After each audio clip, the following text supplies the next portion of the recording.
Bhubaneswar lawyer PMG रे गत 2 दिन धरी चली मिशन शक्ति जीपीएलएफ महिला माने 10 दफा दाबी रे समर्थन जणाइछंती बलांगीर जिला बंगमुंडा सरपंच तथा राज्य बीजेडी युव संपादक अजित कुमार जोशी। महिला मानंकु 9 मासर दरमा न मिलबारु धारणा बसिथिबा जानी श्री जोशी समर्थन करी मोहन सरकार उपरे बर्षिथिले।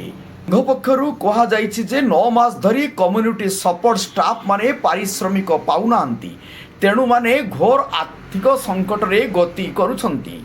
जीपीएलएफ कम्युनिटी कैडर मानंकु सरकारी मान्यता प्रदान, स्थायी नियुक्ति प्रदान, 5 वर्षिया पुलिस रे थिबा 75 भाग और 50 भाग को उच्छेद करी 100 भाग पारिश्रमिक प्रदान, कम्युनिटी स्टाफ मानंकर बाकिया थिबा पारिश्रमिक राशि प्रदान करा जाऊ।